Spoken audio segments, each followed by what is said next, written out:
महिला दिवस पर मंगलवार को विधानसभा में ओसिया विधायक दिव्या मदेरणा अपनी ही सरकार के जलदाय मंत्री महेश जोशी और नौकरशाही पर जमकर बरसी।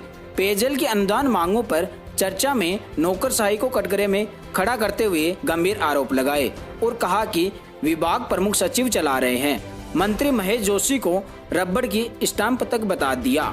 नौकरशाही पर ठीकरा फोड़ते हुए कहा कि काम नहीं कर रहे हो, क्या हमें विपक्ष में बैठाने की सोच ली है। यहाँ तक कि चेतावनी देते हुए कहा कि अगर यही रवैया नहीं बदलोगे तो हमें जनता के काम के लिए सड़कों पर उतरना पड़ेगा। दिव्या ने कहा, इसी अभिमानी, निर्मम और भ्रष्ट ब्यूरोक्रेसी ने वसुंधरा राजे जैसी अच्छा काम करने वाले मुख्यमंत्री को विपक्ष में बैठा दिया। यही नौकरशाही अब मुख्यमंत्री अशोक गहलोत के बेहतरीन बजट के बावजूद हमें विपक्ष में बैठाने की सोच रही है। जोशी से दिव्या बेहद नाराज दिखी और कहा कि मंत्री को क्या कर रहे हैं, ये तो शहर से आते हैं, गांव के व्यक्ति की समस्या तो समझने की बात ही नहीं। मुझे तो ये संशय है कि इनको समझ में भी आता है या नहीं।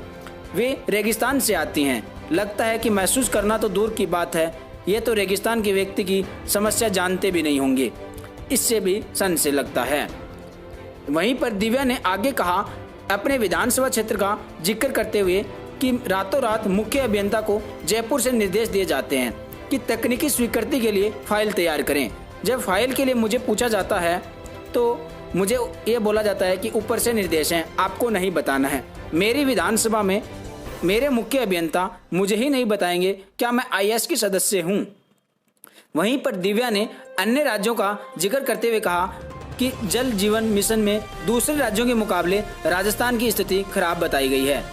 कहा कि जल की जीवन मिशन में हमारे पड़ोसी राज्य हरियाणा, पंजाब और अन्य कई आगे चल रहे हैं।